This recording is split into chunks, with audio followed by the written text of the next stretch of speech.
나이가 많아서 눈이 어두워지는 것은 자연스러운 현상이죠. 그런데 그것은 또 마지막이 가까웠다는 신호이기도 합니다.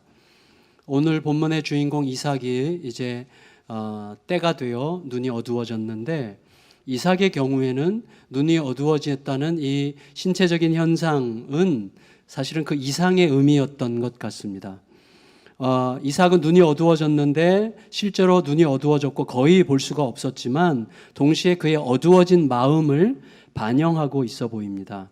그리고 이삭의 그 어두워진 마음이 그 집안의 비극과 매우 밀접하게 연결되어서 이제 드러나게 됩니다. 일단 사람은 마지막 날을 느끼게 되면 자연스럽게 내 자손에게 물려줄 것을 이제 생각하게 되는데요. 1절, 2절, 3절, 4절 우리가 같이 읽겠습니다. 27장 1절부터 4절까지 같이 읽습니다. 시작. 이삭이 나이가 많아 눈이 어두워 잘 보지 못하더니 맏아들 에서를 불러 이르되 내 아들아 하매 그가 이르되 내가 여기 있나이다 하니 이삭이 이르되 내가 이제 늙어 어느 날 죽을는지 알지 못하니 그런즉 내 기구 곧 화살통과 활을 가지고 들에 가서 나를 위하여 사냥하여 내가 즐기는 별미를 만들어 내게로 가져와서 먹게 하여 내가 죽기 전에 내 마음껏 내게 축복하게 하라. 여러분, 지금 이삭이 자기의 마지막 때를 느끼면서 이제 자기의 후손들에게 축복의 유언을 남기고 싶었어요. 그런데 이때까지 자녀들은 아직 결혼하지 않은 상태인 것 같고, 그러니까 더욱더 다급했겠죠. 근데 뭔가 불길해요. 상황이. 굉장히 불길한 상황이 느껴져요. 왜냐하면 유언을 남기고자 하는 이삭의 마음속에 둘째 아들 야곱은 완전히 생략되어 있어요. 야곱은 아예 염두에 전혀 없습니다.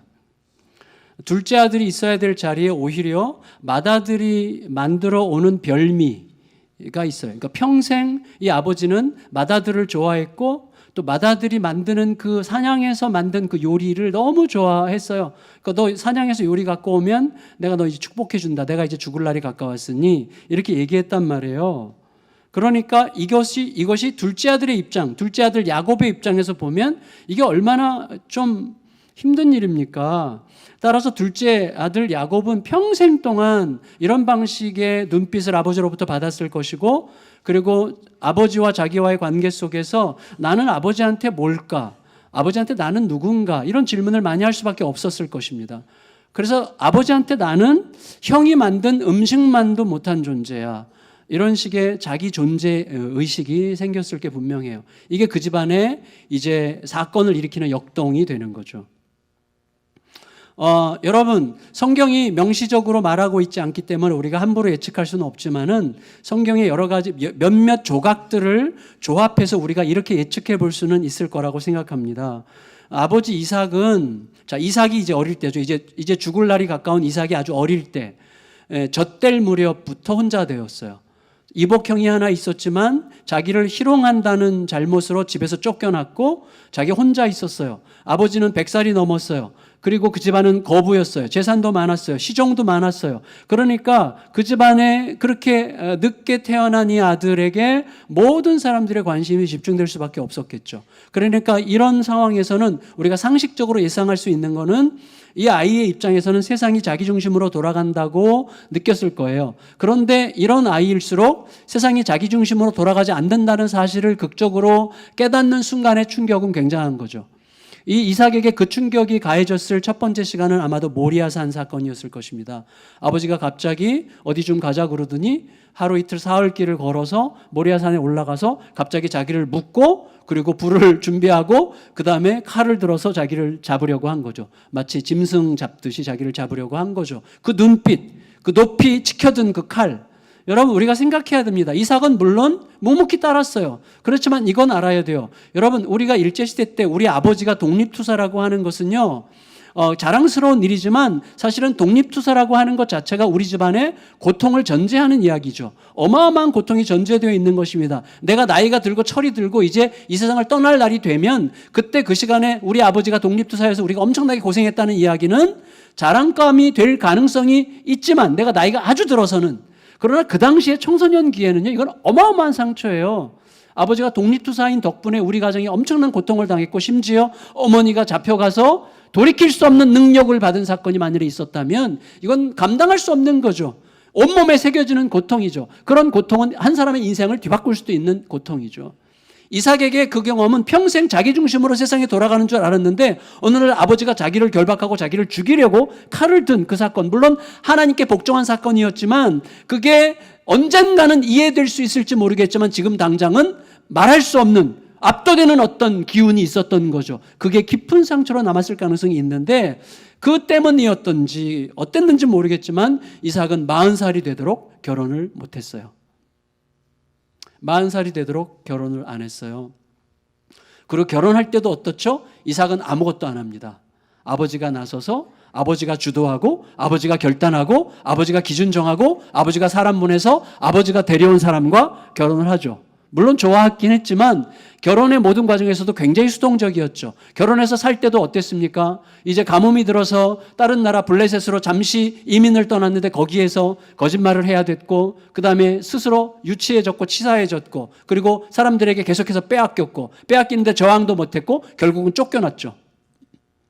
이런 모든 과정들을 통해서 이삭에게 형성되었을 자기 인식이라고 하는 건 뭐겠어요? 나는 왜 이렇게 무력할까? 나는 왜 이렇게 소심할까? 이런 거죠. 그걸 믿음의 관점으로 보는 것과 인간적으로 보는 것과 붙어 있는 거예요.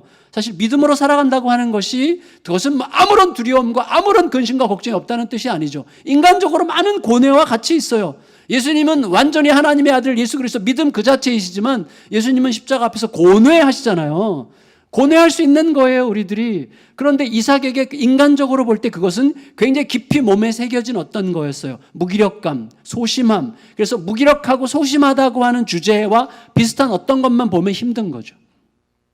굉장히 힘들었을 것입니다. 이삭은.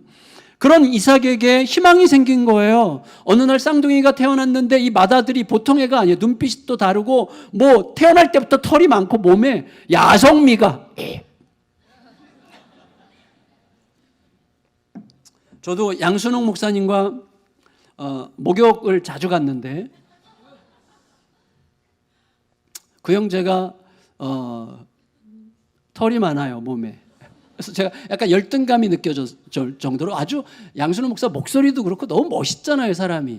물론 지금 제가 약간 그냥 아부하는 거고 뭐 그래요. 근데 이 에서는 보니까 태어날 때부터 몸에 털이 많았고 야성적이고 씩씩하고 담대하고 용기 있고 아마 목소리도 아마 좀 이렇게 굉장히 장수 같은 목소리였을 거고 막 사냥하고 들판으로 달리면서 활가지 가서 쏴서 사냥하고 막 이런 이 에서를 볼 때 완전히 빠져들었을 가능성이 많습니다.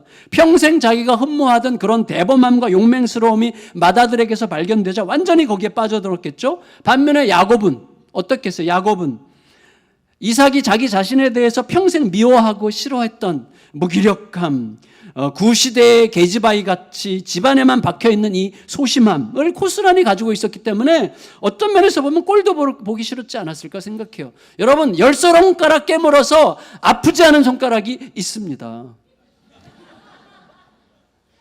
있어요. 솔직히 말하면 제가 손주가 넷인데 손주들 하나하나 이렇게 떠올리고 생각할 때요, 마음이 가는 애가 또 따로 있어요. 여러분, 애들도 다 애들이 깜짝 놀라시네. 있어요, 솔직히. 여러분, 애들도 똑같이 다 예쁘죠. 다 예뻐요. 저는 애들이 다 예뻐요. 그렇지만 내가 안아주려고 할 때마다 휙 이렇게 하고 거절하고 막 얼굴 밀고 계속해서 그런 아이들은 솔직히 마음이 들가요. 우리 사람이에요. 우리 사람이에요. 여러분, 나에게서 내가 평생 미워했던 어떤 면을 가지고 있는 아이에게 그걸 넘어서서 사랑한다고 하는 것은 쉬운 일은 아닙니다.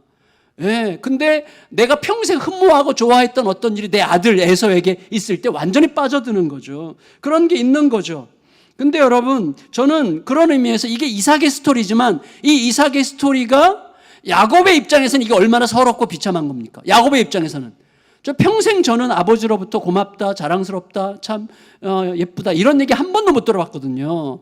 그러니까 저는 야곱에게 완전히 동병상련이 느껴지는 거예요. 야곱을 선택하신 하나님이 너무 좋아요. 여러분, 한 집안에서 아버지의 부정적인 역동, 아버지 속에 이 부정적인 역동이 있죠. 예, 내 자식이고 하나님의 약속이 있는 자식인데 사랑하지 못하는 이 부정적인 역동이 있는데, 이런 역동은 아들 떼로 가면 아들 안에 더 교묘하고 더 어둡고 부정적인 역동을 생산하죠. 그래서 그것들이 충돌하면서 가정 안에서 신뢰와 사랑 대신에 의심과 두려움과 거짓과 속임수의 비극이 창조될 수 있는 거죠. 우리 모두에게는 취소할 수 없는, 또 물을 수 없는 과거가 있습니다. 그리고 그 과거를 반영하고 있는 현재가 있습니다. 그러나 우리에게 취소할 수도 없고 물을 수도 없는 과거와 그 과거를 반영하고 있는 현재는 어떠한 종류의 새로운 일도 할 수가 없어요. 그건 단지 반응하는 것뿐이죠. 나의 과거의 어둠의 방식으로 오늘의 반응하는 삶을 반복할 뿐이지 거기에서 어떤 새로움을 창조하겠습니까? 그러니까 우리에게는 완전히 다른 무엇이 필요한 거예요. 그게 뭘까요? 그 숙제를 가지고 오늘 우리 본문으로 들어가려고 하는 거예요. 드디어 여러분, 이런 가정적인 역동 때문에 이 가정 안에서 전쟁이 이제 시작이 되는 거예요. 아내 리브가 입장에서 보면 이 남편이 맏아들만 에서만 너무 지독하게 편애하는 모습을 볼 때마다 이 둘째에 대한 연민이 막 끌어오르는 거죠. 너무 불쌍하고 안 됐고, 특별히 리브가는 자기한테 없는 게 둘째한테 있잖아요. 리브가는 담대하고 용맹스럽고 막 거침없는 여자거든요. 오늘 본문에도 고스란히 나타나는데, 근데 야곱이 너무나 안 된 거죠. 자기에게 없는 게 있는 아이에게 끌리는 거죠. 리브가는 남편에게 여러 번 호소하고 이야기했겠지만 아마 씨도 안 먹혔을 것 같아요. 여보, 둘째 야곱에게 하나님 약속이 있어. 당신 야곱 좀 제대로 돼. 야곱 바라본 당신 눈빛이 얼마나 싸늘한지 알아? 야, 이삭이 내가 못됐다고? 이렇게 아마 이런 싸움이 아마 많이 있었을 게 100%예요. 나중에 천국 가서 물어보세요. 여러분, 그래서 이런 일이 생기는 거예요. 5절부터 10절까지 읽겠습니다. 5절부터 10절 시작. 이삭이 그의 아들 에서에게 말할 때에 리브가가 들었더니 에서가 사냥하여 오려고 들러 나가매 리브가가 그의 아들 야곱에게 말하여 이르되 내 아버지가 내 형 에서에게 말씀하시는 것을 내가 들으니 이르시기를 나를 위하여 사냥하여 가져다가 별미를 만들어 내가 먹게 하여 죽기 전에 여호와 앞에서 내게 축복하게 하라 하셨으니 그런즉 내 아들아 내 말을 따라 내가 내게 명령하는 대로 염소떼에 가서 거기서 좋은 염소 새끼 2마리를 내게로 가져오면 내가 그것으로 내 아버지를 위하여 그가 즐기시는 별미를 만들리니 내가 그것을 내 아버지께 가져다 드려서 그가 죽기 전에 내게 축복하기 위하여 잡수시게 하라. 여러분, 리브가는요 굉장히 저돌적이에요. 남편을 더 이상 설득이 안 된다고 하니까 이제 속이기로 결정했어요. 이 인간은 속여야 돼. 이렇게 결정한 거죠. 그리고 속이기로 결정하고 자기 둘째 아들 야곱과 공모하는 거죠. 굉장히 저돌적이에요. 용맹스러워요. 샌님같이 막 그래서 의심이 많아서 나 이러다 들키면 저주받는 거 아니에요? 막 이렇게 걱정하는 야곱에게 뭐라 그래? 야, 내가 다 책임질 테니까 걱정하지 마. 넌 내가 시키는 것만 해. 이렇게 얘기하거든요. 리브가가. 그러니까 야곱은 엄마를 방패 삼아가지고 마지못해 따르는 신용을 통해서 자기가 그토록 갈망했던 장자권에게 임하는 축복을 따내고 싶었지만 그래도 의심이 많아가지고 너무 소심하게 구는 거죠. 여러분, 어쩌면 야곱이 엄마의 말에 소극적으로 따라서 아버지와 형을 속이기로 결정했을 때 야곱의 마음속에서는 자기가 평생 아버지와 형으로부터 그림자 취급을 받았기 때문에 이 정도 속이는 것은 내게 허용돼도 괜찮아 라는 식의 자기 합리화를 했을지도 모르겠어요. 근데 어쨌거나 리브가는요 모든 상황을 너무나 정확하게 알고 있어요. 사람이 보통 이제 우리가 어느 한쪽 기능이 약해지면 다른 한쪽 기능이 감각이 발달하게 되어 있는데 이삭은 시력이 약해졌음에도 불구하고 손가락도 둔해가지고 야곱의 몸에 둘른 염소 털의 촉감과 에서의 몸에 있는 털의 촉감을 구분을 못해서 결국은 속죠. 리브가는 남편의 그런 약점을 기막히게 알고 있었어요. 그래서 이제 스토리는 어디로 갑니까? 야곱이 과연 아버지에게 들키지 않겠는가라고 하는 긴장감을 향해서 이제 본문이 달려가고 있습니다. 11절에서 17절을 읽겠습니다. 11절에서 17절 시작. 야곱이 그 어머니 리브가에게 이르되 내 형 에서는 털이 많은 사람이요 나는 매끈매끈한 사람인즉 아버지께서 나를 만지실 때 내가 아버지의 눈에 속이는 자로 보일지라 복은 고사하고 저주를 받을까 하나이다. 어머니가 그에게 이르되 내 아들아 너의 저주는 내게로 돌리리니 내 말만 따르고 가서 가져오라. 그가 가서 끌어다가 어머니에게로 가져왔더니 그의 어머니가 그의 아버지가 즐기는 별미를 만들었더라. 리브가가 집 안 자기에게 있는 그의 맏아들 에서의 좋은 의복을 가져다가 그의 아들 작은 아들 야곱에게 입히고 또 염소 새끼의 가죽을 그의 손과 목에 매끈매끈한 곳에 입히고 자기가 만든 별미와 떡을 자기 아들 야곱에게 주니. 성도 여러분, 자, 굉장히 지금 이제 리브가가 주도적으로 모든 일을 끌고 가는데 야곱은 마지못해 가지만 사실은 자기가 원하는 길이죠. 근데 여러분, 우리들은 종종 내가 알게 된 옳은 일보다 내 몸과 욕망이 원하는 길을 더 잘 따르고 있는 자신을 발견하죠. 그러니까 마음으로는 정말 사랑하고 싶어요. 마음으로는 용서하고 싶고 관대하고 싶고 자비롭고 싶고 여유롭고 싶고 너무너무 열망해요. 그렇지만 몸으로는 얼마나 많이 분노와 짜증과 두려움을 쏟아냅니까? 여러분, 우리들은요, 우리의 몸을 통제할 능력이 없어요. 우리 몸의 욕구와 내 몸에 새겨져 있는 분노와 상처와 짜증과 불안함과 두려움과 누군가에 대한 의심과 이 모든 것들을 이겨낼 힘이 별로 없어요. 옳은 걸 알아요, 사실은. 여러분, 우리가 그런 말 하잖아요. 우리가 시간이 한참 지났을 때 그때 내가 알았는데 못했어 라고 생각할 만한 때가 많습니다. 우리에게 알았는데 못하는 거예요. 알아요, 뻔히 뭐가 옳은지 알고 어떤 길이 옳은 길인지 알지만 못해요. 몸에 새겨진 대로 사는 거예요. 리브가는 틀림없이 하나님의 선택을 받은 자가 둘째 아들 야곱이라고 하는 것을 하나님으로부터 들었기 때문에 그 사실을 남편에게 여러 번 알렸겠죠. 하지만 남편이 지속적으로 야곱을 매우 냉랭하게 대하는 모습을 보면서 애가 탔을 거예요. 애가 탔어. 그에 따라서 둘째 야곱을 향한 하나님의 뜻을 반드시 나라도 이루어야 되겠다고 생각하는 조급함이 생기게 됐겠죠. 이삭은요, 몸에 새겨진 대로. 여러분, 우리도 마찬가지예요. 아빠로서 내가 알고 있는 것, 내가 알아요. 나도 잘해야 된다는 거 알아요. 어떻게 하면 더 옳다는 거 알아요. 안 돼. 내 몸에 새겨진 대로 막 이렇게 나가는 거죠. 뭐 화부터 나고 분노부터 나고 하는 거죠. 여러분, 저는 리브가의 입장, 이삭의 입장이 다 이해가 돼요. 또 이해할 수밖에 없죠. 우리가 그러니까. 특별히 리브가의 입장이 참 이해하고 싶고 이해할 수 있을 것 같습니다. 우리 모두에게도 그런 게 있는 거죠. 지금 당장 급히 뭐라도 하지 않으면 모든 게 망가질 것 같은 그런 상황에서 아무것도 하지 않고 기다린다고 하는 것은요, 얼마나 쉽지 않은 일입니까? 불가능하죠. 우리가 그때 그러지 말았어야 했어. 그때 우리가 진짜 그러지 말았어야 했어 라고 말했던 그 일이 다시 찾아오게 될 경우에 우리가 그때는 정말 그러지 않을 수 있는지도 의심스럽죠. 우린 자신할 수가 없어요. 우리는 그런 존재들이에요. 그래서 드디어 긴장감이 터질 듯 고조돼요. 야곱은 이제 형 흉내를 내면서 별미를 들고 아버지에게 들어가요.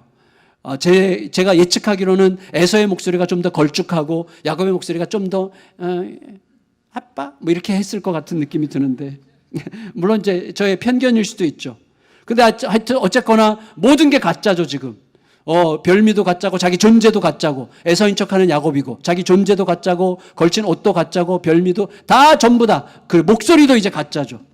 그런데 아버지라고 불렀는데 아버지의 첫 번째 반응은 뭐였는가 하면 너 누구냐였어요.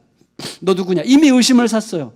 야곱은 아버지의 맏아들 에서입니다라고 말하긴 했지만 자신감이 없어요. 그래가지고 아버지에게 호소할 수 있는, 아버지에게 모든 게 가짜지만 아버지에게 진정성을 느끼게 할 수 있는 유일한 게 별미였기 때문에 그 별미를 빨리 잡수시라고 지금 아버지에게 호소를 했습니다. 근데 아버지의 의심이 계속 이어져요. 왜냐하면 시간이 너무 짧았어요. 사냥하러 나가서 활 들고 쫓아다니고 잡고 가져와서 얘를 닦아가지고 도려 이렇게 해서 요리해가지고 가져오기에는 이게 시간이 너무 짧은 거라. 그래서 아버지가 의심을 합니다. 너 어떻게 이렇게 빨리 가져왔냐. 근데 그때 야곱이 아버지의 가장 큰 약점을 이용하죠. 아버지가 가장 의지하고 있는 그분 얘기하면 말이 다 되는 하나님을 이용해서 거짓말로 상황을 메꾸죠. 18, 19, 20절 읽겠습니다.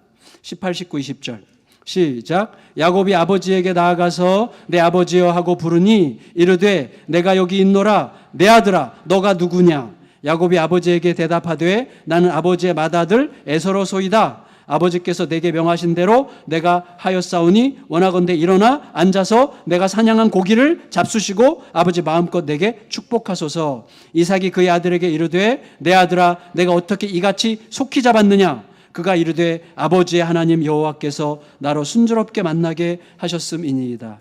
저는요 본문의 의도와 아무 상관없이 이 구절에서 엄청 은혜 받았어요. 아버지의 하나님이 순조롭게 해주셨으므로 내가 손쉽게 잡았나이다. 거짓말이잖아요. 그렇죠? 그때 하나님께서 야곱의 뒤통수를 안 때렸다는 게 너무나 감사했어요. 제가 이런 생각을 했어요. 자, 하나님을 사랑할 수밖에 없고 하나님을 위해서 내 인생을 완전히 바쳐도 아깝지 않을 것 같은 생각을 하게 만드는 몇 가지 요소들이 있는데 그 중에 하나가 전 이거예요. 저는 하나님을 많이 사용해 먹습니다. 우리들이 하나님의 이름을 많이 도용합니다. 우리가 사용해 먹어요. 내 유리한 것을 위해서 하나님을 이용해 먹을 때가 너무나 많습니다. 하나님께서 말씀하셨다고 하면 욕망도 포장이 돼요. 하나님에 의해서 하나님은 우리들에 의해서 너무나 확실하게 이용당하세요. 말씀하셨다. 하나님 말씀하신 거야. 라면 욕망도 포장되고요. 하나님을 위한 헌신이라고 갖다 붙이면요. 불효도 용납이 돼요. 저 같은 목사들은 특히 더 위험하죠. 목사님 얼마나 힘든데, 목사 얼마나 바쁜데, 무슨 돈이 있다고 다 이게 저한테 맞는 말이잖아요. 그걸 이용해서 내가 할 도리를 안 할 수도 있잖아요.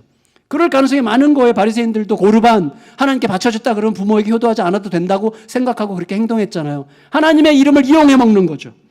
여러분, 우리가 또 어떤 때는 그게 아무래도 하나님 뜻인 것 같아 라고 하는 막연한 내 욕망을 실은 어떤 단어로 슬쩍 그 말을 흘리면 누구도 거스릴 수 없게 만들 수 있잖아요.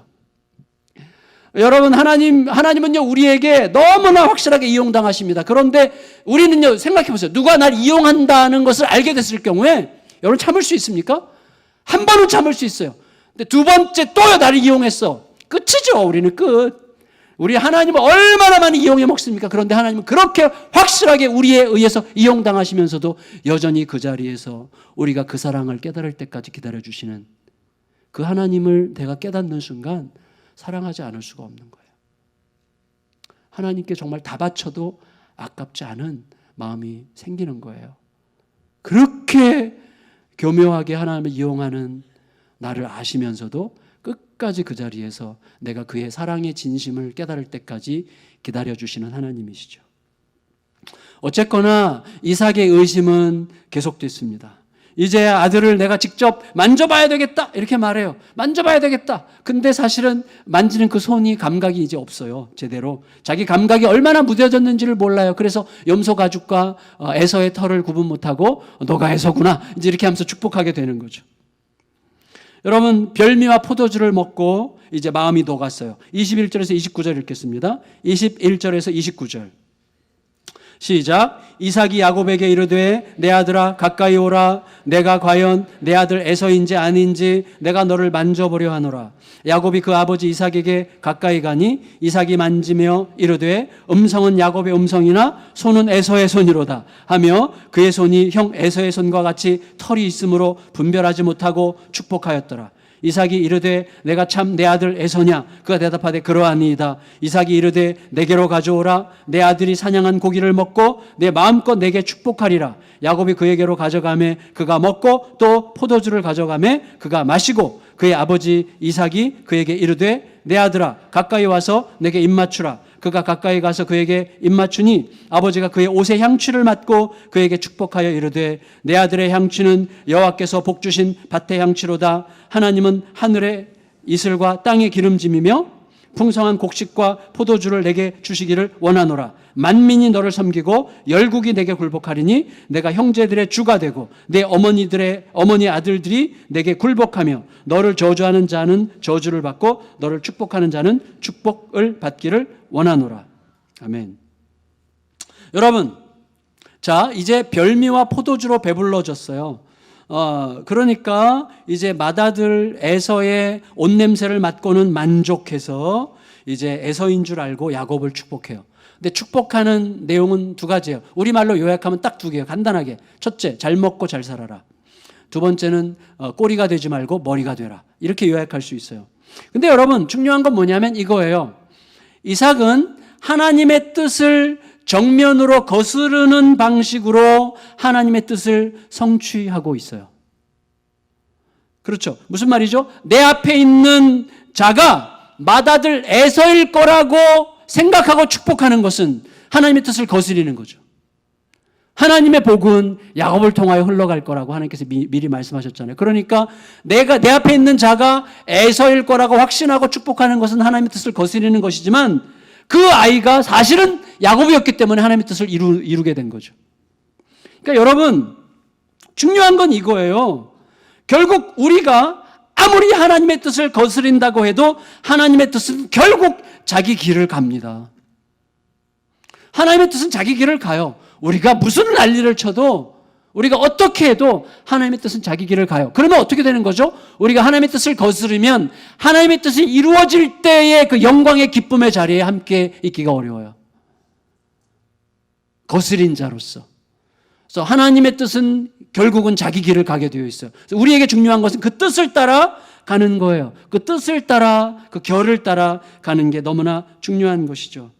잠시 후에 이제 이삭은 자기가 축복한 아들이 맏아들 에서가 아니라 둘째 야곱이었다는 것을 알고는 경악합니다. 몸을 부르르 떨죠.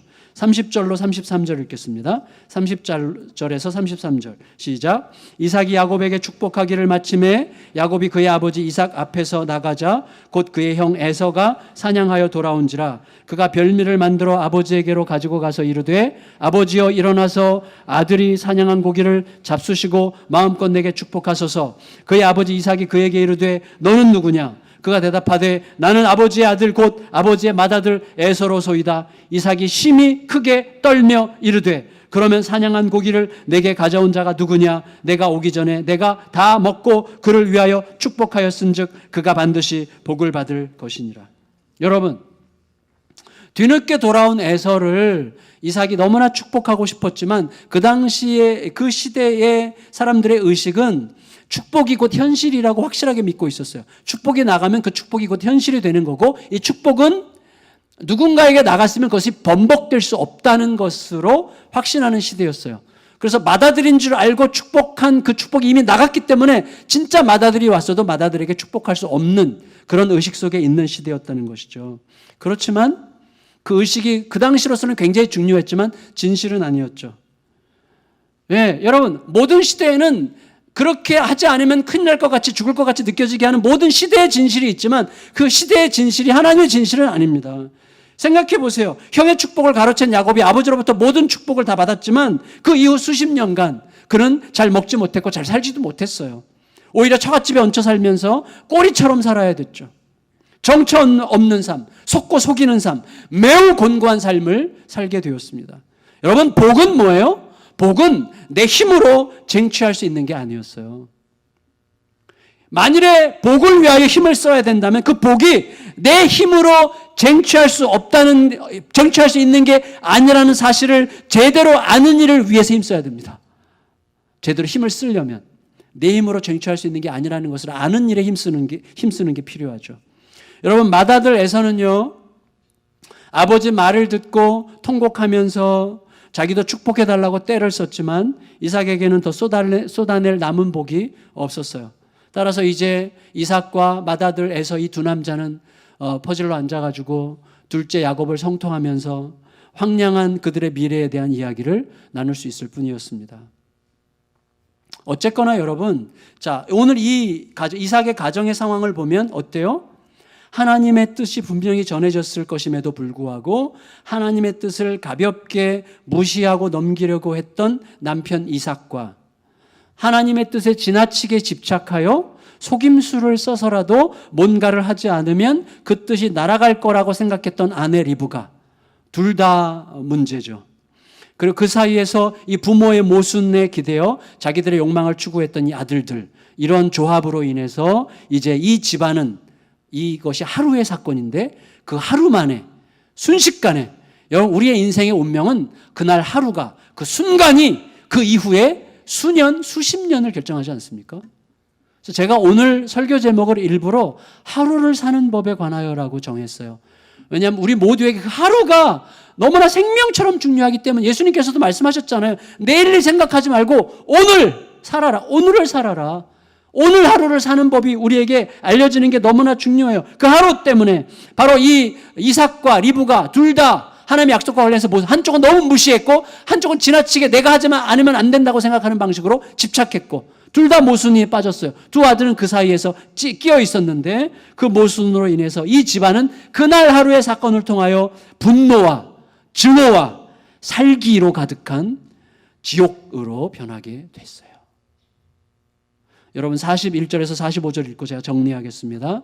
41절에서 45절 시작. 그의 아버지가 야곱에게 축복한 그 축복으로 말미암아 에서가 야곱을 미워하여 심중에 이르기를 아버지를 곡할 때가 가까웠은즉 내가 내 아우 야곱을 죽이리라 하였더니 맏아들 에서의 이 말이 리브가에게 들림에 이에 사람을 보내어 작은 아들 야곱을 불러 그에게 이르되 내 형 에서가 너를 죽여 그 한을 풀려하니 내 아들아 내 말을 따라 일어나 하란으로 가서 내 오라버니 라반에게로 피신하여 내 형의 노가 풀리기까지 몇 날 동안 그와 함께 거주하라. 내 형의 분노가 풀려 내가 자기에게 행한 것을 잊어버리거든 내가 곧 사람을 보내어 너를 거기서 불러오리라. 어찌 하루에 너희 둘을 이르랴. 여러분 리브가는 곧 다시 만날 줄 알고 야곱을 자기 친정에 보내지만 이게 마지막이었습니다.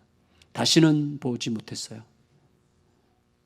가정에 깊은 슬픔이 있었고 그리고 사람을 보내어 내가 너를 불러오리라고 얘기했지만 리브가가 볼 때 에서의 분노는 가시지 않았던 거죠.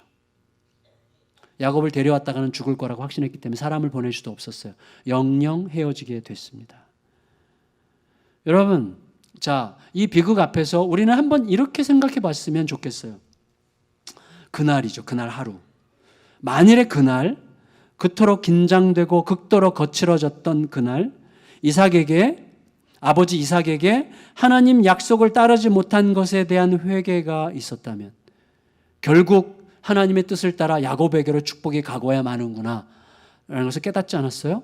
그 앞에 회개했더라면, 그리고 아버지로서 맏아들 에서에게 하나님의 뜻을 정직하게 말해주지 못했던 것에 대해서 사과하고 그 맏아들과 함께 하나님의 긍휼과 자비를 구했더라면, 그리고 일생냉담하게 그림자처럼 대했던 둘째 아들 야곱에게 용서를 빌 수 있었다면 그날 그 가정은 다른 길을 갈 수 있지 않았을까요? 만일에 그날 리브가가 남편과 맏아들을 속여먹은 자신의 그 아주 교묘함을, 자신의 잘못을 고백하고 자신의 조급함을 회개하고 하나님께 맡겨드리지 못한 자기의 조급함을 하나님 앞에 용서를 구하고 맏아들 에서를 소홀히 대한 것에 대해서 부끄럽게 생각하고 야곱을 지나치게 과보호하고 감싸고 둔 것에 대해서 사과할 수 있었다면 이 가정은 다른 길을 갈 수 있지 않았을까요? 근데 그걸로 파탄이 됐고 영영토록 못 만나게 되는 거예요. 여러분, 그 하루가 결정해요. 그 하루가. 근데 아까 제가 말씀드렸죠? 그때 그러지 말았었어야 해 라고 깨닫는 순간이 있다고 할지라도 그런 순간이 또다시 왔을 때 우리가 그때는 그렇게 하지 않을 수 있는지가 자신이 없는 거예요. 왜 그렇죠? 우리는 우리 자신이 누군지 너무나 잘 알고 있죠. 저도 제 자신에 대해서 자신이 없습니다. 그런 건 거의 가능하기 어렵다고 생각하기 쉬워요. 왜냐하면 우리들의 성품은 오랜 시간에 걸쳐서 형성되어 왔고 그것이 하루아침에 바뀐다고 하는 것은 불가능하기 때문이에요. 불가능해요. 그럼 어쩌란 말입니까? 우리가 이렇게 생각해야 돼요. 여러분, 만일에 우리가 진실로 복된 삶을 사는 길이 성품으로 사는 것과 무관하다면 어떻겠습니까? 여러분, 우리들은 대개 성품으로 살아요. 우리들의 성품으로. 난 원래 그래. 야, 내 성질 몰라서 그래? 뭐 이런 거. 내 기질대로 살겠다는데 뭐. 이게 나야. 이렇게 목이. 근데 여러분, 그 성질과 기질로 그러면서 다 망가뜨리는 거예요. 이유는 그 성품과 그 성질과 기질이 죄로 인해 왜곡되어 있다는 사실을 인정하지 않고 있어요.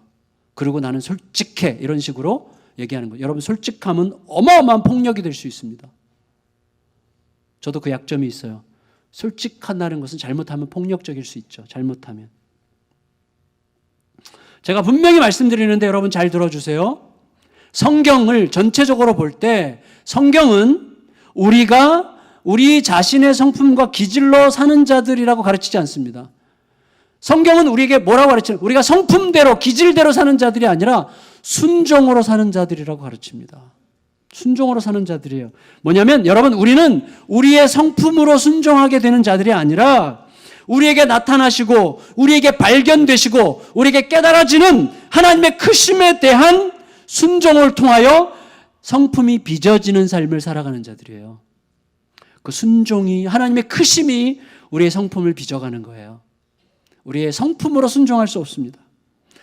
여러분 성품으로 순종할 수 있다면 언제까지만 순종할 수 있어요? 그 성질이 통하지 않을 때까지만 순종할 수 있는 거예요. 그러나 통하지 않는 순간은 반드시 오게 되어 있습니다. 여러분 로마서 6장 16절 같이 한번 읽어보겠습니다. 로마서 6장 16절 시작. 너희 자신을 종으로 내주어 누구에게 순종하든지 순종함을 받는 자의 종이 되는 줄을 너희가 알지 못하느냐? 혹은 죄의 종으로 사망에 이르고 혹은 순종의 종으로 의에 이르느니라. 순종이 결정해요. 우리의 삶은. 순종은 언제 가능하죠? 하나님의 크심을 발견하고 깨닫는 만큼 순종할 수 있는 거죠. 그래서 하나님을 아는 것이 너무나 중요한 거예요. 우리의 몸으로 아는 것. 지난주에도 그 말씀을 드렸어요. 저는요, 몇 번 언뜻 말씀드렸지만 다시 말씀드리고 싶습니다. 저는 제 딸의 인생을 완전히 망칠 만한 분노와 판단과 정죄로 수년을 살았습니다. 이유는 내가 딸보다 옳다고 확신했기 때문이에요. 지금은 하나님께서 우습게 보실 거라고 생각하지만 그때는 항상 내가 딸보다 옳다고 확신했어요. 그리고 제 안에는요, 제 속에는 웬만해서는 누구에게도 들키지 않을 만큼 은밀하게 감추고 있는 나만큼만 하면 되지 않아? 라는 식의 미묘한 자만심이 있었어요. 제 속에. 이게 참 부끄러운 얘기예요. 근데 쓰레기지만 그때는 그게 저에게 분명히 있었어요. 이만큼만 하면 된다고 하는 자만심이 제 속에 숨겨져 있었어요. 자존심은 하늘을 찌를 듯이 제게 굉장히 드셌습니다. 딸과의 관계는 최악이었어요. 근데 어느 날 아침에 예수님께서 저에게 딸을 위해서 기도하는 저에게 죽으라고 하셨어요. 죽으라. 딸에게 가서 사랑하지 않은 것을 사과하라고 하셨어요. 여러분 제 성품과 제 자존심으로는 완전히 불가능한 일입니다. 제가 잘못한 게 별로 없다고 생각했기 때문에. 그런데 그날 아침 하나님은 성품으로 살지 말고 순종으로 살라고 말씀하신 셈이었어요. 그러면서 그때 뭐가 떠올랐는가 하면 예수님의 사랑이 떠올랐어요. 예수님이 나를 어떻게 사랑하셨는지. 아무 조건 없이 나 같은 정말 별별 없는 자를 위해서 어떻게 사랑하셨는지가 내 마음속에 이렇게 깨달아졌어요. 하나님은 예수님이 나를 어떻게 사랑하게 하도록 내어주셨는지를 알게 하셨어요. 내가 어떤 사랑을 받았는가를 생각하니까 이게 순종하지 않을 수가 없는 거예요. 그 큰 사랑이 나로 하여금 순종하게 하는 거예요. 그래서 여러분 집에 갔어요. 내 성품으로는 완전히 불가능한 일을 했어요. 아이 앞에 무릎을 꿇고 사랑하지 않은 것을 용서를 구했어요. 내 기준으로 너를 바라봤던 것을 용서를 해달라. 미안하다. 내 용서를 해달라. 내가 정말 잘못했고 이건 죄다. 얘기를 했어요. 사과하는데 딸이 딴청을 부리더라고요. 그래서 너무 자존심이 상해가지고 중단할 뻔했어요. 사과를. 근데 정신없이 사과한 다음에 제가 기적을 경험했어요. 진짜 이거 완전한 기적.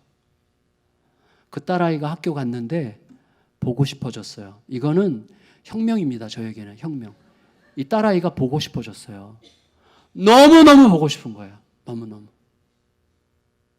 그 이후에 항상 좋았던 건 아니에요. 그렇지만 그 이후로부터는 계속 좋아져서 지금 그 딸과 저는 깊은 우정과 사랑을 나누고 있습니다. 우정이 깊어요. 저희 사이에. 그 딸을 생각하면 지금도 뭉클뭉클하고 너무 예뻐요. 여러분, 성경은요, 내가 어떤 사람이냐보다 내가 지금 하나님으로부터 어떤 소리를 듣고 있느냐가 훨씬 더 중요하다고 가르칩니다. 우리는 성품으로 사는 자가 아니라 말씀과 그렇게 말씀하시는 하나님 때문에 사는 거예요. 그 하나님의 말씀에 대한 순종으로 사는 거예요. 그러면 어떻게 돼요? 그때 비로소 우리는 내가 생각지 못했던, 알지 못했던 새로운 세상으로 들어가요.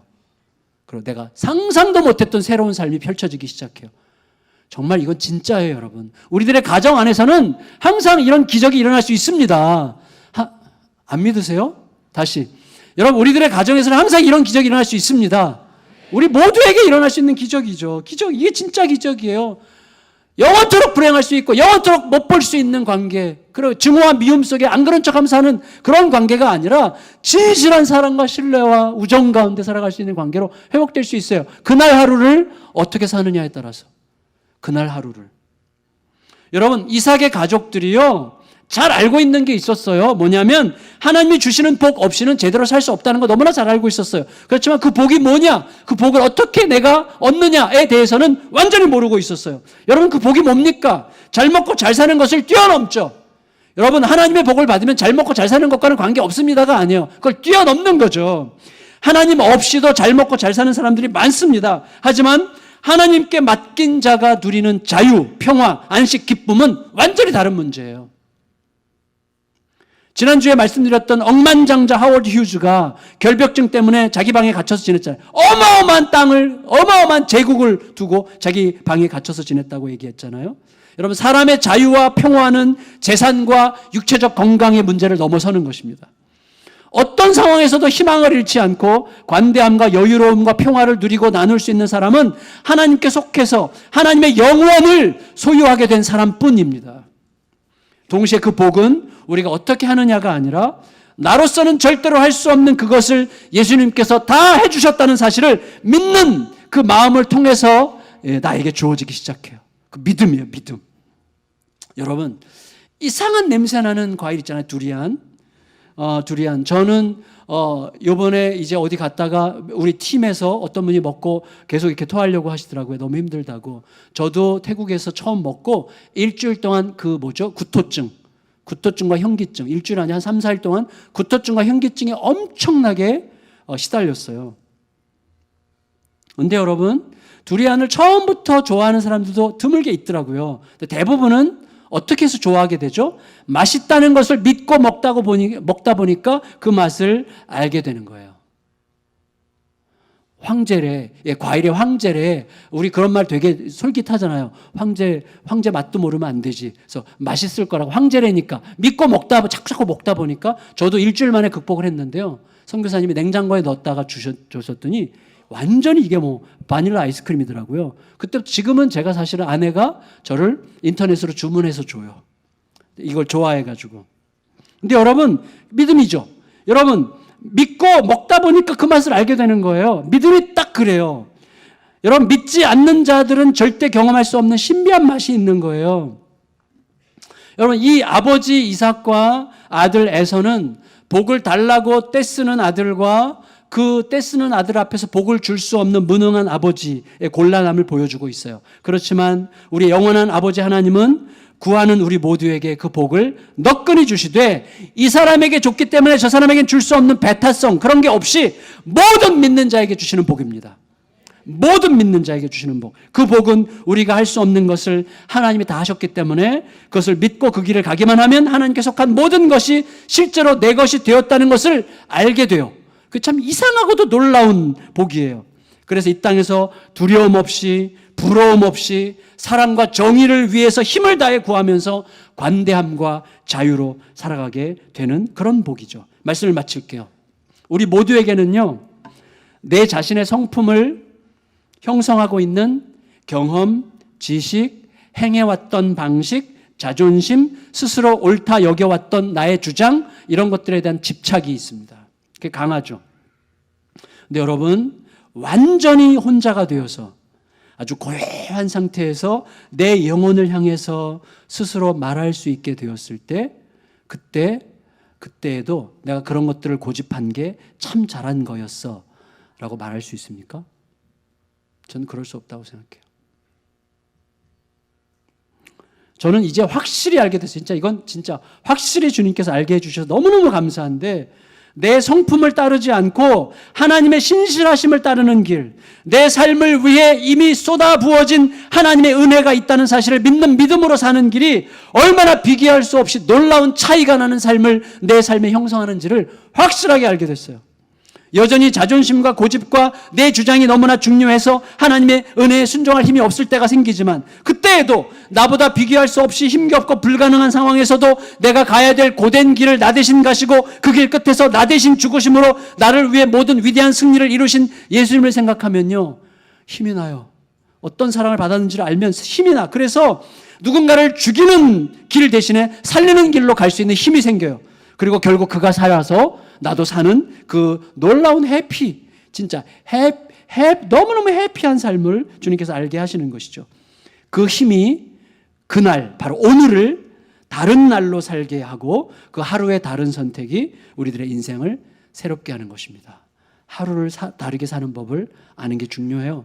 지금 이 시간 그것만 결단하시면 됩니다. 하루를 다르게 사는 법이 우리 인생을 형성할 텐데, 그 하루를 다르게 사는 법은 내 성질과 성품과 기질대로 사는 게 아니라 말씀에 대한 순종으로 사는 것입니다. 그 하루가 너무나 많은 것들을 결정하게 될 것입니다. 오늘이 그 하루가 되시기를 예수님의 이름으로 축원합니다.